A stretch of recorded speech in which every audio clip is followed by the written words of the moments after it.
নমস্কার বন্ধুরা, আশা করি তোমরা সবাই খুব ভালো আছো। আমিও খুব ভালো আছি। সম্পাস লাইফস্টাইলের আরেকটা নতুন ব্লগে তোমাদের সবাইকে স্বাগত। তো আজ হলো বুধবার সকালে দেখো আমি রান্নার ঘরে চলে এসেছি। ভাতটা বসিয়ে দিয়েছি আর ডালটা পেঁয়াজ ফোড়ন দিয়ে কড়াইতে হালকা ভেজে নিয়েছি। তারপর প্রেসার কুকারে দিয়ে দিচ্ছি সেদ্ধ হওয়ার জন্য। এই গ্লাসটায় আমি মেথি ভিজিয়ে রেখেছিলাম সারা রাত।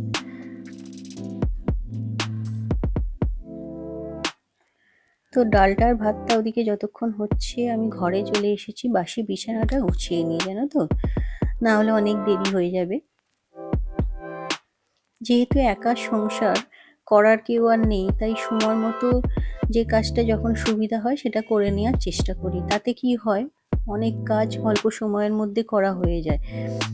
দেখো বিছানাটা আমার গোছানো হয়ে গেছে, তারপর আমি আবার রান্নাঘরে চলে এসেছি। এখানে ভাতটা নামিয়ে দিয়েছি, ঝিঙে আলুটা ভেজে নিয়ে ওটাও বসিয়ে দিচ্ছি। সামান্য জল দিয়েছি, নুন হলুদ দিয়ে দিলাম পরিমাণ মতো, দিয়ে এবারে একটু চাপা দিয়ে দেবো।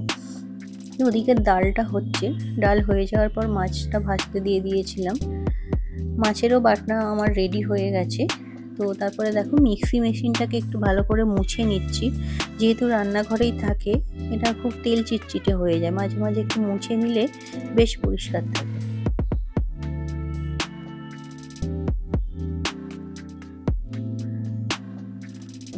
তো দেখো মাছগুলো আমার ভাজা হয়ে গেছে। আমি একটু কালো জিরে ফোড়ন দিয়ে সর্ষে বাটা দিয়ে দিলাম। তারপর নুন হলুদ দিয়ে ভাজা মাছগুলো এতে দিয়ে দেবো।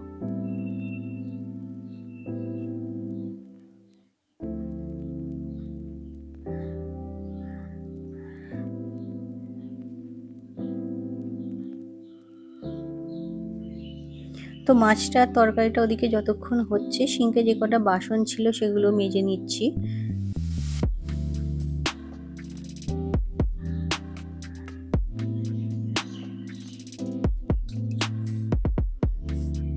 তা দেখো বাসন মাজা আমার কমপ্লিট হয়ে গেছে। এদিকে তরকারি মাছ দুটোই দেখছি প্রায় হয়েই এসেছে।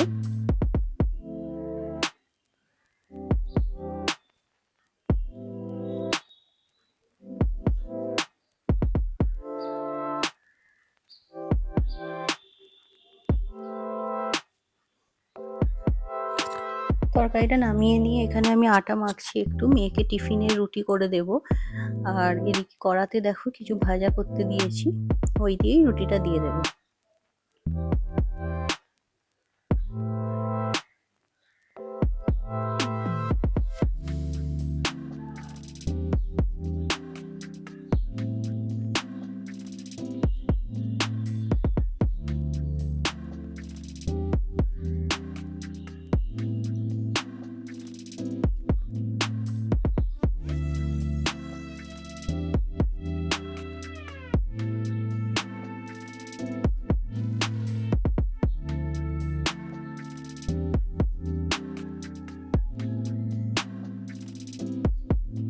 আপাতত দুটো রুটিই করবো মেয়েকে টিফিন দেওয়ার জন্য, বাকি দুটো পরে আমি করে নেব।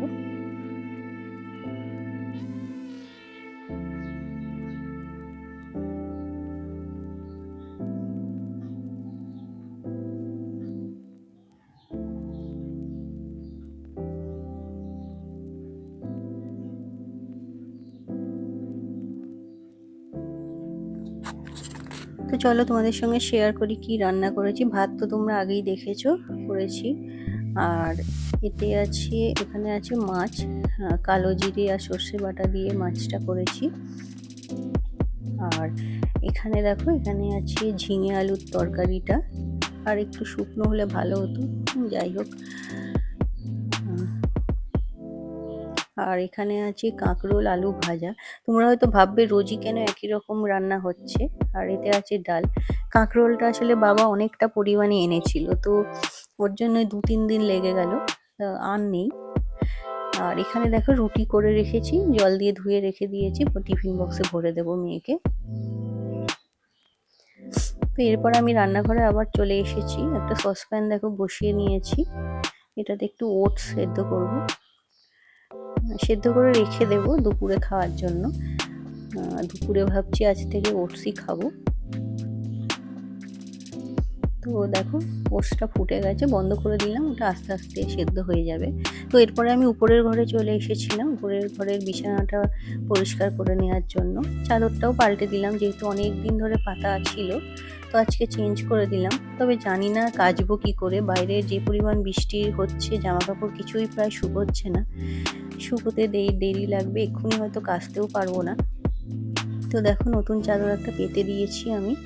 আর বর্ষার সময় না চাদরগুলো যেন বড্ড তাড়াতাড়ি নোংরা হয়ে যায়, দেখবে বারান্দায় দেখো কত জামা কাপড় শুকোচ্ছে।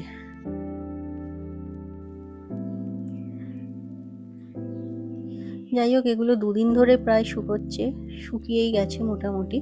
আজকের নতুন ভিজে জামা কাপড়গুলো বারান্দায় মেলে দিচ্ছি। কাচাকুচি আসলে রোজই থাকে, তাই জামা কাপড় না শুকোলে খুব মুশকিল হয়ে যায়। আবার হয়তো বৃষ্টি আসবে, বৃষ্টি না আসলে সত্যিই খুব অসুবিধা হয়, খুব গরমও লাগে। 9:15 আমি বাবানকে বাসে তুলে দিতে যাব, রেডি আমি হয়ে গেছি, ও নিচে খাচ্ছে, ওর হয়ে গেলেই আমি তারপর যাব। তো আজ থেকে জানো বন্ধুরা, ভাবছি একটা নতুন রুটিন শুরু করব। সকাল থেকে সেইভাবেই আমি কাজ কমপ্লিট করে নিয়েছি। তো বছর দুয়েক আগে যখন আমার স্পন্ডিলাইটিস ধরা পড়েছিল, তারপর থেকে কিছু ওয়ার্কআউট বাড়িতেই আমি শুরু করেছিলাম। তো সেটা দীর্ঘদিন হলেও বন্ধ হয়ে গেছে, নানা কারণে ঠিক সময় করে উঠতে পারছিলাম না। তো ভাবছি আজ থেকে সেই রুটিনটা আবার চালু করব, কারণ ওয়েট গেইন হয়ে গেলে কোমরের ব্যথাটা দেখছি আবার বাড়তে আরম্ভ হচ্ছে। তো দেখা যাক কতটা কি করতে পারি, তবে ভাবছি যে কোনো প্রকারে আজ থেকে আমি শুরু করবই। আর তোমরা সঙ্গে থাকো, অবশ্যই কথা হবে আবার। তো চলো ওকে নিয়ে যাই।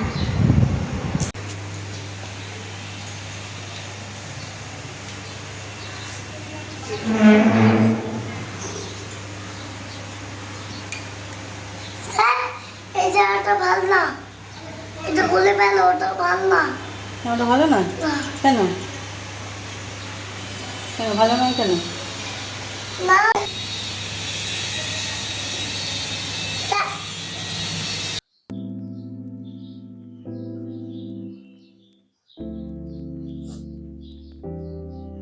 মেয়ের টিফিন বক্স, বোতল এগুলো দিয়ে দিলাম, ব্যাগে ভরতে হবে।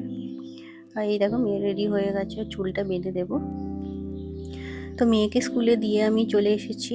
তো দেখো বলেছিলাম আজ থেকে ওয়ার্কআউট একটু শুরু করব, খুব হালকাই কিছু ওয়ার্কআউট, তো সেগুলো করে নিচ্ছি। চলো এরপর লাঞ্চ টাইমে দেখা হবে।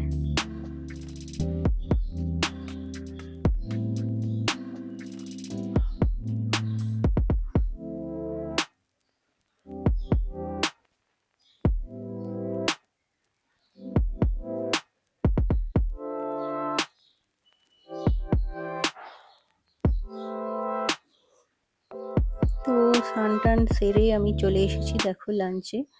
এই যে নিয়েছি ওটস, ঝিঙে আলুর তরকারি, এখানে আছে ডাল আর এক পিস মাছ। এই আমার লাঞ্চ।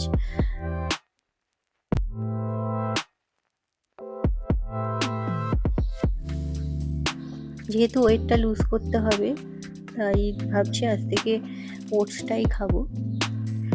ওটস ওজন কমাতে খুব হেল্প করে।